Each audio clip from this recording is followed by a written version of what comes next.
বর্ষাকালে এক পশলা বৃষ্টির পরে আবহাওয়াটা যেরকম থাকে সেটা প্রচণ্ড মনে ধরে। খুব সুন্দর একটা ঠান্ডা শীতল অনুভূতি থাকে এই আবহাওয়ার মধ্যে।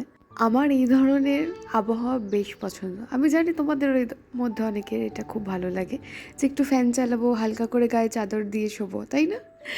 আজকে ছুটির দিন, একটা ছুটির দিনের দৈনন্দিন জীবন কীরকম কাটে সেটাই তোমাদের সাথে শেয়ার করব আজকে। সকালে উঠে সবার আগে ফ্রেশ হয়ে আমি চুলটাকে আঁচড়ে নিই, কারণ আমার চুলটা কাটার পর থেকে যে আমি কতবার দিনে চুলটাকে আঁচড়াই তার কোনো ধারণা নেই। খুব ভালো লেগেছে চুলটা ছোট করে, মানে অনেকদিন পড়াশোনা নিজেকে অন্যভাবে দেখেছি তো, তাই জানলার সামনে এসে আমি একটু বেশ কিছুক্ষণ দাঁড়াই, আর না হলে অন্যান্য দিন ব্যালকানির সামনেও গিয়েও দাঁড়াই। আর শনি রোববার ছুটির দিনে আমি যে কী কী করবো আমি এই ভাবতে ভাবতে আমি পাগল হয়ে যাই, ঠিক আছে? আর কী কী করবো না, মানে এত কিছু করে ফেলি, তারপরে আমি ক্লান্ত হয়ে যাই। সোমবার থেকে আবার মনে হয় যে স্কুলে যাব। যেরকম এই দুটো দিন আমি না, মানে আমার খাওয়ার কোনো লিমিটেশন নেই, চা কফি মিষ্টি যা পারি তাই খাই। আগে জানো তো এটা ছিল না, আগে আমি বেশ কন্ট্রোল করছিলাম। আমি আজকে এলাচ দিয়ে চা করেছি, এটা আমার খুব প্রিয়, এলাচ দিয়ে চা। তারপরে সবাই মিলে গল্প করছিল, শ্রাবণ মাস পড়েছে, কাচের চুড়ির কথা, পূর্ণিমা মাসি সুনিতা মাসি, তো মনে পড়লো হ্যাঁ আমরাও তো আগের বছর কিনে এনেছিলাম। তা আমি আর মা দুজন মিলে ফট করে পরে ফেলেছি কাচের চুড়িটা, বেশ ভালো লাগছিল। কাচের চুড়ি পরার জন্য কোনো বিশেষ দিনের দরকার হয় নাকি বলো? কাচের চুড়ি আমার বরাবরই খুব ভালো লাগে, যারা জানো তারা জানো। এই সময়টা সকালের আমরা বসে বেশ কিছুটা গল্প করি, মানে বলতে পারো দিনের বেশিরভাগ সময়টা তো মানে সারাদিন সবার সাথেই থাকি এই শনি রোববার, কিন্তু এই সময়টা সকালের আমরা বেশি গল্প করে নিই, ঠিক আছে? আর আজকে আবহাওয়াটা সত্যিই খুব ভালো ছিল, খুব সুন্দর শীতল একটা হাওয়া দিচ্ছিল, মনে হচ্ছিলো শরীরে সমস্ত ক্লান্তি যেন চলে যাচ্ছে। দেখো আবার একটা মিষ্টি নিয়ে বসেছি জলখাবারের সাথে। ম্যাম এসেছিলেন, তো আমি এখন এতক্ষণ এক্সট্রাজ বাজাচ্ছিলাম আর একটা নতুন গান, মানে নতুন নয়, গানটা আগেও আমাদের জাস্ট দু লাইন শেখানো হয়েছিল, এবার ওটা আরও ডিটেলে শেখানো হলো যে কোন জায়গায় ছটটা কীভাবে ইউজ হবে। যাই হোক, এখন আমি ভাবছি একটু তেল লাগাই তো প্রত্যেক রোববারে, আজকে তেল লাগাবো না, তার বদলে ভাবছি একটুখানি প্যাক লাগাবো মাথায়। প্যাকটা লাগিয়ে তারপর আমি কাজগুলো সারবো, যেরকম আমি ধুলো ঝাড়ি বিছানা চাদর টাদর পাল্টাবো, এগুলো করবো, কিন্তু ততক্ষণ প্যাকটাও আমার সেট হয়ে যাবে। চলো প্যাকটা বানানো যাক। ওখানে আমি এনেছি ডিম নিয়েছি, আমি আসলে খাচ্ছি, ঠিক আছে? আর এই যে দই, দই মেশাবো।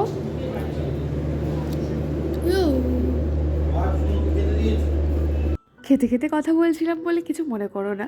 এখানে ডিম আর দই দিয়েছি, দইটা দিয়েছি কারণ ডিম থেকে একটা আষ্টে গন্ধ বেরোয়, তো দইটা দিলে সেই গন্ধটা বেশিক্ষণ স্টে করে না, শ্যাম্পু করার সাথে সাথেই সেটা কেটে যায়।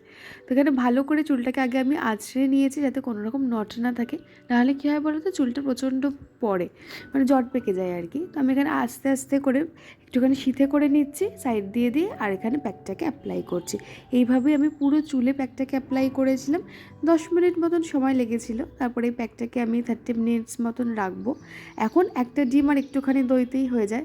আর যারা দেখেছো আমাকে 1-1.5 বছর আগের থেকে, ধরো যারা দেখছো তারা জানো আমার চুলটা কত বড় ছিল, কিন্তু আমি এখন কি বলো তো ম্যানেজও করতে পারছি না, প্রচণ্ড চুল পড়ছে, আর সেরকম চুলটা পাতলাও হয়ে যাচ্ছে, সেই জন্যই আমি আরও কেটে দিয়েছি। আর খুব গন্ধ লাগছিলো জানো তো আমার ডিমের, তবে এটার খুব উপকারিতা আছে, যেহেতু ডিমে প্রোটিন থাকে, চুলে একটুখানি স্ট্রং করে চুলটাকে, আর চুল পড়াটাকে একটু বন্ধ করে। আর দইতে তোমরা বলতে পারো একটুখানি শাইন দেয়, চুলটাকে সফট করে। যদি ইচ্ছে হয় ব্যবহার করে দেখতে পারো, যদি ডিমের গন্ধতে খুব একটা প্রবলেম না হয়। আমার চুল পড়াটা যেহেতু খুব কনসার্ন হয়ে যাচ্ছিলো, সেই জন্য আমি গন্ধ লাগা সত্ত্বেও আমি প্যাকটা লাগিয়েছি। খুব একটা গন্ধ লাগছিলো না, মানে ওই স্টার্টিংয়ে যতটা গন্ধ লাগে তারপরে আর অতটা লাগছিল না। তো আমি এখানে শ্যাম্পু করে নিয়েছি ভালো করে। হ্যাঁ, শ্যাম্পুটা একটু ভালো করে করতে হয়, নাহলে মাথার মধ্যে ওই রেসিডিউটা থাকলে সেটা ভালো লাগবে না। এখানে আমি স্কিন কেয়ার করে নিচ্ছি। শনি রোববারটা একটু ভালো করে যত্ন করি নিজের একটু আমি, কারণ এই দিন দুটোই কী বলো তো, মানে মুখের একটুখানি ভালো করে যত্ন নেওয়া যায়। বাকি দিনগুলো তো কোনো রকমভাবে জাস্ট কোনো একটা কিছু লাগিয়ে চলে যাই। আর স্কুল থেকে এসে চেষ্টা করি দইটা লাগানোর, কারণ যে পরিমাণে আমার মুখে ট্যান পড়ছে, মানে আমার মনে হয় যে আমি ধুলোবালিকে অ্যাট্রাক্ট করি, সিরিয়াসলি। মানে বাইরেও তো রাস্তাঘাটে লোকজনকে দেখি, তারা কাউকে না এত অদ্ভুত লাগে না যতটা অদ্ভুত দেখতে আমাকে ফেরার সময় লাগে বাড়িতে। তো মানে একটা অদ্ভুত রকম লাগে, মনে হচ্ছে সব ধুলোবালি আমি আমার মুখে লাগিয়ে নিয়েছি, চুল মূল এলো হয়ে থাকে, একটু অদ্ভুত রকম লাগে আমাকে দেখতে, আমার নিজেরই হাসি পায়। যাই হোক, এখানে আমি আমার যাবতীয় যে স্কিন কেয়ার রুটিন সেটা কমপ্লিট করে এখানে আমি একটুখানি সানস্ক্রিন লাগাচ্ছিলাম। বাড়িতে থাকলেও আমি সানস্ক্রিন লাগাই, কারণ আমি ভিটামিন সি সিরামটা ব্যবহার করি। এছাড়া যতক্ষণ ভিটামিন সি মাখতাম না তার আগেও আমি সানস্ক্রিন লাগাতাম, কারণ আমাকে একবার ডক্টর বলেছিল সানস্ক্রিন লাগাতে, এবং সানস্ক্রিন লাগানোর ফলে না আমার স্কিন অনেক ভালো হয়ে গেছে না, তো ইভেন স্কিনের টেক্সচারও চেঞ্জ হয়ে গেছে। হ্যাঁ, সেটা একদিনে হয়নি, 1.5-2 বছর লেগেছিল সেটা হতে। তো চলো এবার বাকি যাবতীয় যে কাজগুলো আছে সেগুলো করব, পুজো দিতে যাব। আর ছাদে গেলে তো আমার নিচে নামতে অনেকটা সময় লেগেই যায়। চলো এবার একটুখানি ছাদে যাওয়া যাক। ও হ্যাঁ, এই সিরামটা আমি নতুন ব্যবহার করছি, আগে বায়োলেজের একটা হেয়ার সিরাম ব্যবহার করতাম, শেষ হওয়াতে আমার মনে হলো যে একটা নতুন কিছু ট্রাই করা যাক। আমার একই জিনিস বারবার ভালো লাগে না, জানো তো। চলো এবার ছাদে যাওয়া যাক। আজকে গুরু পূর্ণিমা, তাই একটু জেম্মা ফুল টুল এনেছিল, তো ফুল এখানে দেখো আমি একটা পদ্ম ফুল ফোটাচ্ছি। পদ্ম ফুল ফোটানোটা এই আগের বছর মার বাড়িতে যখন লক্ষ্মী পুজো হয়েছিল সে বছর প্রথম ফুটিয়েছি। তারপর থেকেই যে কি ভালো লাগে পদ্ম ফুল ফোটাতে, মানে খুব সুন্দর, যে ফুলটা যে একটু বন্ধ থাকে, খুললে তাকে এত সুন্দর দেখতে হয়ে যায়, এটা আমার খুব ভালো লাগে। এবং পদ্মের সাথে কিন্তু অনেক মানুষের মিলও আছে, জানো তো, যাদেরকে হয়তো বাইরে দিয়ে দেখে মনে হয় খুব সাদামাটা, এর মধ্যে হয়তো বিশেষ কিছু নেই, কিন্তু যখন তাদের সাথে মেশা হয় তখন দেখা যায় সেই মানুষগুলোর মধ্যে অনেক কিছু আছে। তো তাদের সাথে কথা বলে তো অনেক জ্ঞান আহরণ করা যায় নিজের মধ্যে।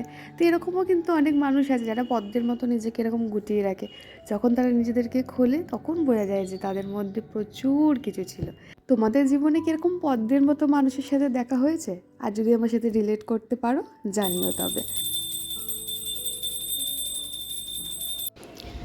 স্কুল থেকে একদিন ফেরার পথে নিয়ে এসেছিলাম এই গাছটা, তোমাদের হয়তো দেখিয়েছিলাম, রাস্তা থেকে নিয়ে এসেছিলাম একজন মালি কাকুকে বলে। একজনের বাড়িতে না ভরে হয়েছিল, তো মালি কাকু গাছ কাটছিল, তো আমি ওনাকে বলেই গাছটা নিয়ে এসেছিলাম। পাতাটা খুব ভালো লেগেছিল দেখে, তো মা পুঁতে দিয়েছে, গাছটা কিন্তু সুন্দরভাবে দাঁড়িয়ে গেছে দেখো। আর আগের দিনকে লাস্ট দিন যেদিনকে স্কুলে গিয়েছিলাম এই গাছটা নিয়ে এসেছিলাম, এটা অলরেডি একটা আছে, তো ওইটার থেকে না মানে এই গাছের ধরনটা আমার বেশি, মানে পাতাগুলো বড় বড় ছিল, এটা আমার একটু ব্যাগের চেনে লেগে কেটে গেছে, মা পুঁতে দিয়েছে এই গাছটাকে। বললাম না সকালবেলায় শনি রোববারটা আমার একদম মানে খাওয়া দাওয়ার কোনো লিমিটেশন থাকে না, সেরকমই আজকে একটা মোমো অর্ডার করে দিলাম। কিন্তু এর পরের সপ্তাহ থেকে ঠিক করেছি যে সেটা আর হবে না। বাড়ির সবার সাথে বসে জিতের একটা পুরনো সিনেমা দেখছিলাম, তারপরে মনে পড়লো ও আমি তো আজকে চিকেন ভর্তা করবো বলেছিলাম।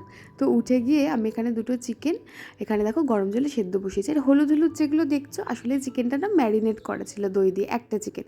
তো আমি দেখলাম যে একটা চিকেনে তো হবে না, সেজন্য আমি এই ম্যারিনেট করা চিকেন থেকেও আরেকটা পিস নিয়ে নিয়েছিলাম, নিয়ে এটাকে গরম জলে সেদ্ধ করতে বসিয়েছি। অলরাইট, এখানে আমি সব কিছু কেটে নিয়েছি। একটা গোটা পেঁয়াজ আমি একটু নিজে রাখি, আমার হাতে লাগছে, তো আমি একটা বড়ো সাইজের পেঁয়াজকে কেটেছি, টমেটো কেটেছি, রসুন কেটেছি, মানে রসুন ছাড়িয়েছি, আর এখানে হাফ পেঁয়াজকে আমি এরকম স্লাইস করে কেটে নিয়েছি। এগুলোকে আমি একটুখানি ভেজে নেব, নিয়ে তারপরে এগুলোকে আমি আমার মিক্সার গ্রাইন্ডারে দিয়ে গ্রেট করে নেবো। আর এখানে আমার মাংসটা অলমোস্ট সেদ্ধ হয়ে গেছে, এবার আমি এটাকে নামিয়ে নেব। এখানে আমি এই স্টকটাকেও রেখে দিয়েছি, যেইটুকু জল রাখবে রান্নাতে আমার, আমি এইটাকেই ব্যবহার করব। চিকেন ভর্তা রান্নাটা খুবই সোজা, তবে আমি একটু আমার মতন করে ট্রাই করছি দুটো রান্নাকে মিক্সড করে। তো এখানে আমি পেঁয়াজগুলোকে দেখো সব যাবতীয় যা যা কেটেছিলাম সব কিছু এখানে ভেজে বন্ধ করে রেখে দিয়েছিলাম ঠান্ডা হওয়ার জন্য। আর এই ততক্ষণে যখন চিকেনটা ঠান্ডা হয়ে গেছে সেটাকে ভালো করে হাত দিয়ে আমি এখানে ছাড়িয়ে নিয়েছি সুন্দর করে, কারণ ভর্তাতে তো এইটাই হচ্ছে মেন, চিকেনটা একদম ছাড়িয়ে নিতে হবে। তারপর একটু এই যেগুলো ভেজে রেখেছিলাম ঠান্ডা হয়ে যাওয়াতে এটাকে একটু মিক্সার গ্রাইন্ডারে মিক্সড করে নিয়েছি, আর একটু দই, পোস্ত আর কাজু বাদাম দিয়ে সেটাকেও পেস্ট করে নিয়েছিলাম। আর তোমাদের কাছে যদি চাল মগজ থাকে সেটাই দিতে পারো। তারপর আমি একটুখানি হালকা করে পেঁয়াজ এখানে ভেজে নিচ্ছিলাম। আর কেন বলো তো ভয়েস ওভারে কথা বলি, তার কারণ বাড়িতে এত আওয়াজ হয়, আমাদের বাড়িটা যেহেতু একদম রাস্তার ধারে, নানান রকমের আওয়াজ হয়, সাথে আবার ট্রেনেরও আওয়াজ হয়, সেই জন্য আমার না মানে কোয়ালিটি যদি ভিডিওর একটু নষ্ট হয়ে যায় ভালো লাগে না, সেই জন্য আমি চেষ্টা করছি যে বেশিরভাগটাই তোমাদের সাথে আজকে ভয়েস ওভারে কথা বলার। যাই হোক, আমার এখানে ততক্ষণে দেখো সব কিছু মশলাটা আমি কষিয়ে দিয়েছি, একটুখানি সামান্য তেল দিয়েছিলাম, সর্ষের তেলই। তারপরে যে পেস্ট করে রেখেছিলাম মশলাটা, ভাজা মশলাটা, সেটাকে দিয়ে তারপরে চিকেনটা দিয়ে নিয়েছিলাম। আর যতটুকু জল লেগেছে আমার এই রান্নাটা করতে, সেটা আমি ওই যে সেদ্ধ করে রাখা জলটা ছিল চিকেনে, সেটা তো ফেলেনি, ওইটা দিয়েই রান্নাটা করেছিলাম। আর একটুখানি নুন, হলুদ আর লঙ্কার গুঁড়ো সেটা দিয়েছিলাম। একটা ডিমও আমি সেদ্ধ করে লাস্টে উপর থেকে দিয়ে দিয়েছিলাম, কারণ রেস্টুরেন্টে আমি দেখেছি আর তো এরকম চিকেন ভর্তা করলে এরকম ডিম স্লাইস করে দেয়, দেখতে খুব ভালো লাগে। তোমরা গ্রেট করেও দিতে পারো। আমার খুব ক্লান্ত লাগছিলো লাস্টে, সেজন্য আমি আর এইভাবে দিইনি। আজকের ভিডিওটা এটুকুই রাখছি, দেখা হবে আবার একটা অন্য ভিডিওর সাথে। Till then stay happy, stay blessed and always stay positive. আর হ্যাঁ, রান্না করলে কিন্তু জানিও। Bye by.